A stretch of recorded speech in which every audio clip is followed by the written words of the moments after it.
ಆಗ್ತದೆಯೋ ಇದಕ್ಕಂತಾದ ವಿಶೇಷ ಜ್ಞಾನ. ಇನ್ನು ಇಂಥ ವಿಶೇಷ ಜ್ಞಾನವನ್ನ ನಮಗೆ ಯಾರು ಮಾಡಿಕೊಡ್ತಾರಂತ ಶ್ರೋತ್ರಿಯ ಬ್ರಹ್ಮನಿಷ್ಠ ಸದ್ಗುರುಗಳು ಮಾಡಿಕೊಡ್ತಾರೆ. ಈ ಶ್ರೋತ್ರಿಯರು ಅಂದ್ರೆ ಯಾರು ಅಂದ್ರ ಶ್ರುತಿ ಸ್ಮೃತಿಗಳ ಅರ್ಥವನ್ನು ಯಥಾರ್ಥವಾಗಿ ಬದಿರವನಾಗಿರಬೇಕು. ಶಿಷ್ಯನ ಯಾವುದೇ ಒಂದು ಸಂಶಯವನ್ನು ಕರೆದು ಹಾಕುವ ಸಾಮರ್ಥ್ಯವುಳ್ಳವನಾಗಿರಬೇಕು. ಇವರಿಗಂತಾರ ಶ್ರೋತ್ರಿಯರು ಅಂತ. ಇನ್ನು ಬ್ರಹ್ಮನಿಷ್ಠ ಅಂದ್ರೆ ಯಾರು ಎದಕ್ಕಂತಾರಂದ್ರ ಬ್ರಹ್ಮನೇ ಇಷ್ಟ ತಿಥಿ ಬ್ರಹ್ಮನಿಷ್ಠ.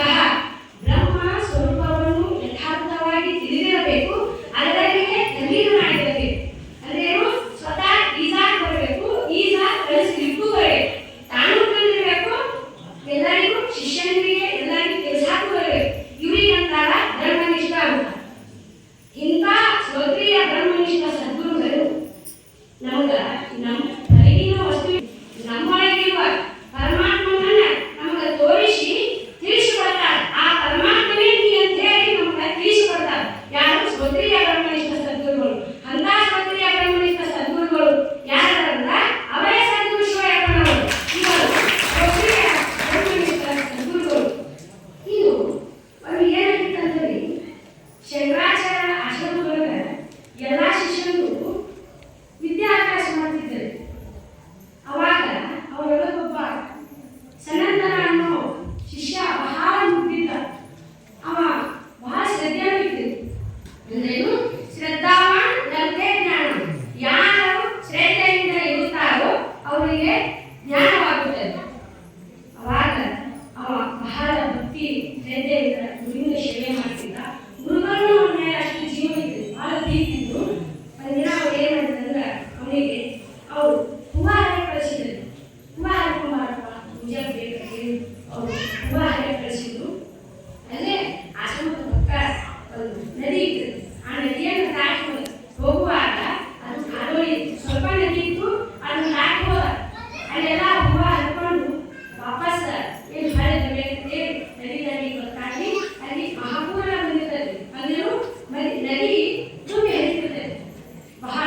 ಅವಾಗ ಅವ ಚೆನ್ನಾಗಿಂದ ಯೋಚನೆ ಮಾಡ್ತಾನೆ, ಹ್ಯಾಂಗ ಮಾಡಿ ಗುರುಗಳ ನನಗೆ ಹೂವ ಹರ್ಕೊಂಡು ಅಂತಾನೆ, ನಾ ಹ್ಯಾಂಗ ಮಾಡಿ ಅಂತ ಹೇಳಿ ಅವ ಬಹಳ ಅವನ ಭಾವ ಸುದ್ದಿರ್ತೈತಿ.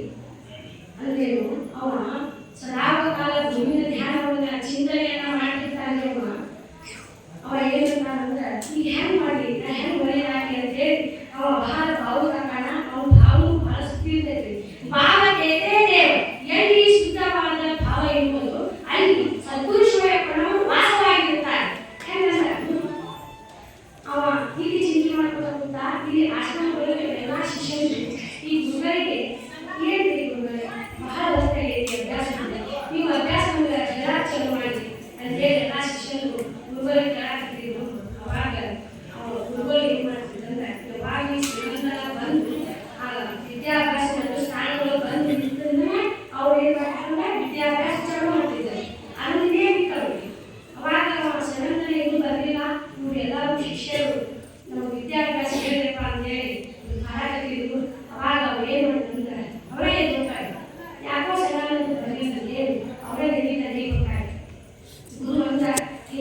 ಗಂಗಾಮತಿ ಏನಂತಂದ್ರೆ ಅವ ಎಲ್ಲೆಲ್ಲಿ ಹೆಜ್ಜೆ ಇರ್ತಾನ ಅಲ್ಲೆಲ್ಲೊಂದು ಕಮಲದ ಹೂವನ್ನು ಅವನ ಪಾದಕ್ಕೆ ಟಚ್ ಕೊಟ್ಟು ಆ ನದಿಯನ್ನ ಸ್ನಾನವನ್ನು ದಾಟಿಸಿಬಿಡ್ತಾಳೆ.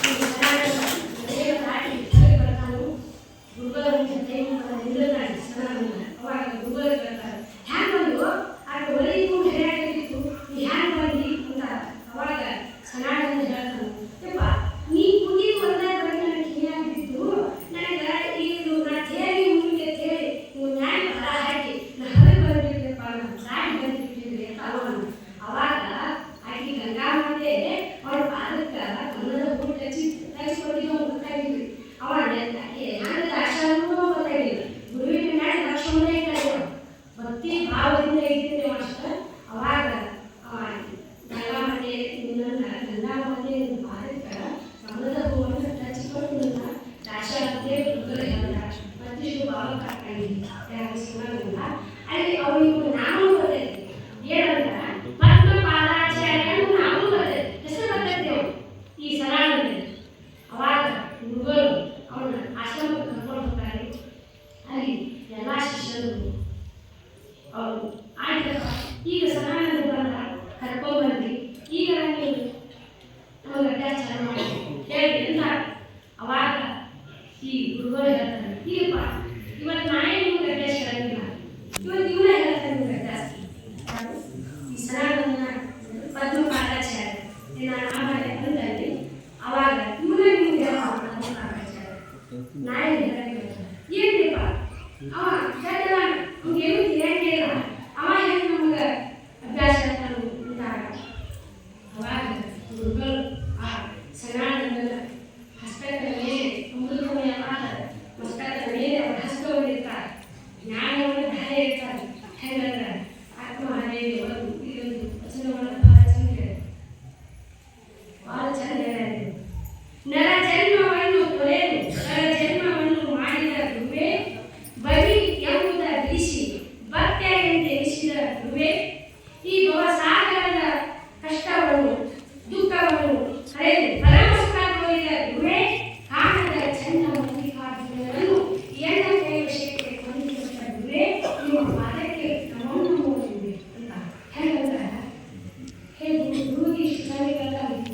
ನಾನು ಇನ್ನೂ ನರ ಇದ್ದೆ, ನನ್ನನ್ನು ಕರಣನಾಗಿ ಮಾಡಿದೆ, ನಾನು ಬಲಿ ಇದ್ದೆ, ನನ್ನನ್ನು ಭಕ್ತರನ್ನಾಗಿ ಮಾಡಿದೆ, ಈ ಸಂಸಾರ ದುಃಖದೊಳಗೆ ನನಗೆ ಸಾಕಾಗಿತ್ತು, ಇಂಥ ಕಷ್ಟದಿಂದ ನನ್ನನ್ನು ಪಾರು ಮಾಡಿದೆ, ಮತ್ತು ಎಲ್ಲಿ ಕಾಣದ ಚನ್ನ ಮಲ್ಲಿಕಾರ್ಜುನನನ್ನು ಎನ್ನ ಕೈವಶಕ್ಕೆ ತಂದುಕೊಂಡೆ, ಆ ಚನ್ನ ಮಲ್ಲಿಕಾರ್ಜುನನೇ ನೀನೆಂದು ತಿಳಿಸಿಕೊಟ್ಟೆ. ಅದಕ್ಕೆ ಗುರುವೇ ನಿಮ್ಮ ಪಾದಕ್ಕೆ ನಾನು ನಮಸ್ಕರಿಸಿ ಅಂತ ಹೇಳಿ ಆಕೆ ಆತ್ಮಹಳೆ ಬಹಳ ತನ್ನ ಭಾವನೆಯನ್ನು ಗುರುವಿಗೆ ವ್ಯಕ್ತಪಡಿಸ್ತಾಳೆ. ಹೆಂಗಂತ ಅವಾಗ ಈ ಸನಾತನದನ್ನ ಈ ಕರ್ಕೊಂಡ್ಬಂದು ಗುರುಗಳು ಅವ್ರಿಗೇನ ಜ್ಞಾನೋದಯ ಆಗ್ತೈತಿ, ಅವ ಪುಸ್ತಕವನ್ನು ಇದನ್ನು ಮಾಡ್ತಾರೆ, ಅವರು ಟಚ್ ಮಾಡಿದಾಗ ಜ್ಞಾನೋದಯ ಆಗ್ತೈತಿ. ಮುಂದೆ ಇವರೆಲ್ಲರಿಗೂ ಏನು ಆಶ್ರಮದ ಶಿಷ್ಯ ಇರ್ತಾರೆ ಅವರಿಗೆಲ್ಲರಿಗೂ ಅವರು ವಿದ್ಯಾಭ್ಯಾಸ ಹೇಳಿ ಅವರನ್ನ ಅವರಿಗೆ ತಿಳಿಸ್ಕೊಡ್ತಾನ. ಮುಂದೆ ಪಂಚಕಾಲಿಕಾನು ಗ್ರಂಥವನ್ನು ಬರೆದ ಈ ಜಗತ್ತೊಳಗೆ ಅಲೋಕ ಪ್ರಖ್ಯಾತ ಕಾಣ, ಅವ ಮುಕ್ತ ಕಾಣ.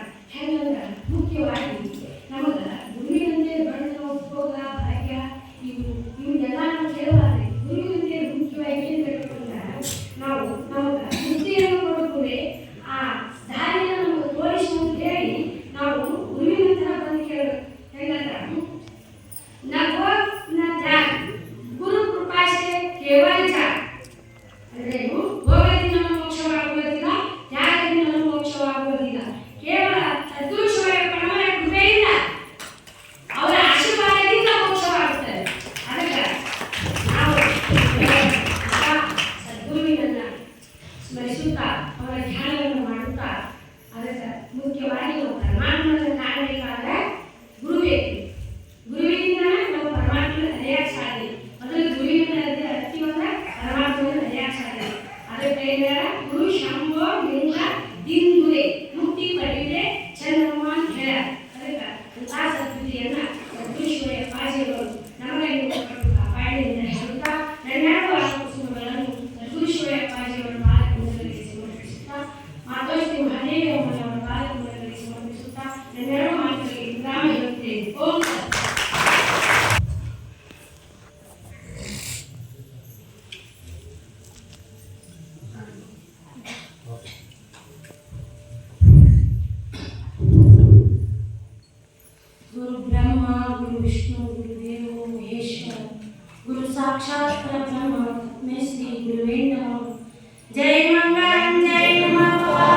ಶಿವ ಹರ ಹರ ಮಹಾದೇವ್.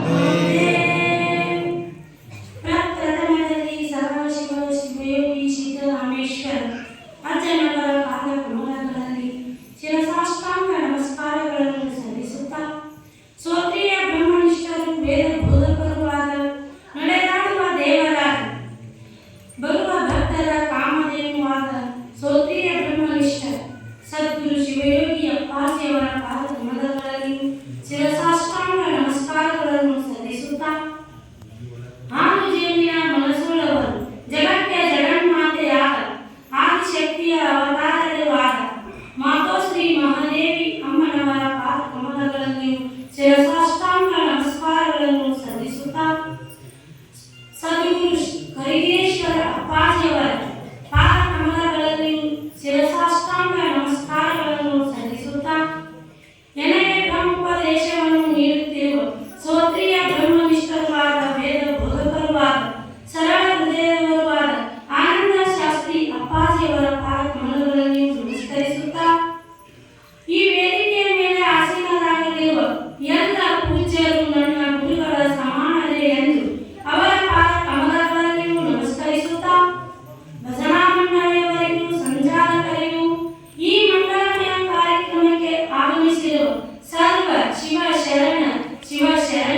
ಶಿವಾಜಿ ಮಹಾರಾಜಂತೆ ಅವನು ಗುರುವಿಗೆ ತನು ಮನ ಎಲ್ಲವನ್ನೂ ಅರ್ಪಣೆ ಮಾಡಿರ್ತಾನೆ.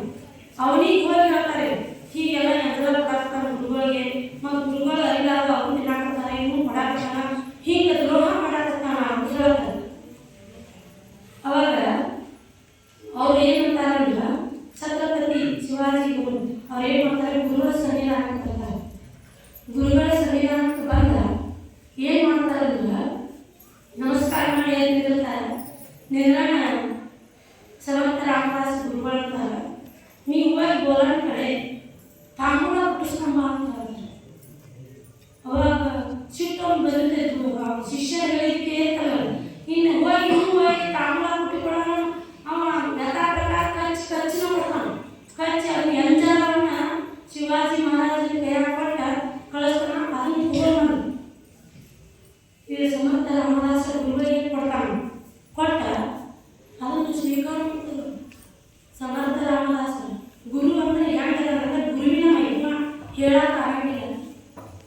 ಪೃಥ್ವಿಯನ್ನೇ ಹಾಳೆಯನ್ನಾಗಿ ಮಾಡಿ, ಸಪ್ತ ಸಾಗರವನ್ನೇ ಮಸಿ ಮಾಡಿ, ಪೃಥ್ವಿ ಮೇಲಿರುವ ವೃಕ್ಷಗಳನ್ನೆಲ್ಲ ಲೇಖನೆಯನ್ನಾಗಿ ಮಾಡಿ ಬರಿದರು ಗುರುವಿನ ಮಹಿಮಾ ತೀರ.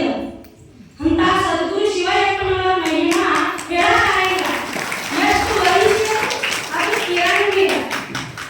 ಅವಾಗ ಏನು ಮಾಡ್ತಾರಂದ್ರೆ, ಇವ ಛತ್ರಪತಿ ಶಿವಾಜಿ ಆ ಗುರುಗಳ ಏನು ತಿನ್ನಾಕತ್ತಿರ್ತಾರಲ್ಲ ಅದನ್ನು ನೋಡಿ ದಿಗ್ಭ್ರಾಂತ ಆಗ್ತಾನೆ. ಎಂಜಲವನ್ನು ತಿಂದ ಆನಂದದಿಂದ ಇದು ಎಂಥ ಗುರು ಶಿಷ್ಯರ ಬಾಂಧವ್ಯ ಅಂತಾನೆ.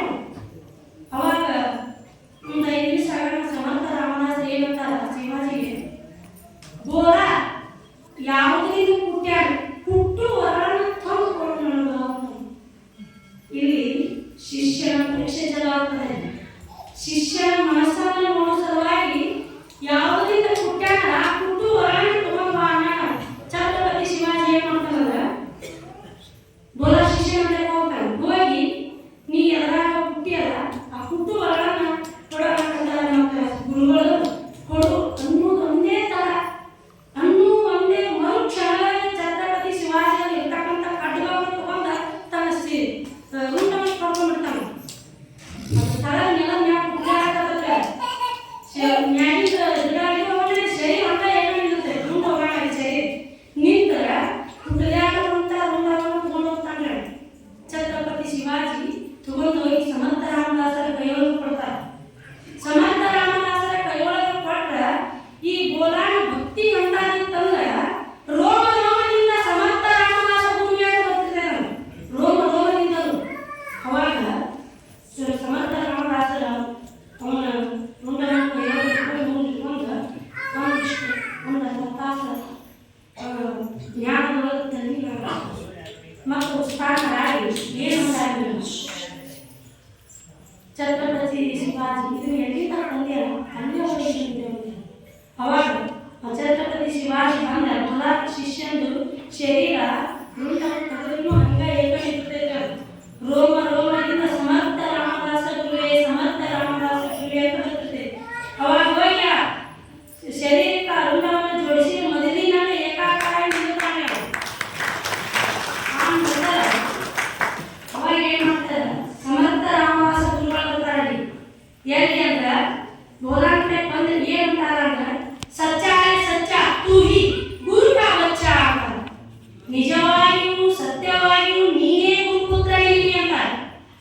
ಅವಾಗ ಇವು ಏನು ಅಹಂಕಾರದಿಂದ ಬಂದಿರ್ತಾನಲ್ಲ ಛತ್ರಪತಿ ಶಿವಾಜಿ, ಇವನನ್ನ ಚಿರಚೇತನ ಮಾಡ್ಬೇಕಂತ ಹೇಳಿ ಸ್ವತಃ ತಾನ ಚಿರಚೇತನ ಮಾಡ್ಕೊಂಡ ಗುರುವಿಗಾಗಿ.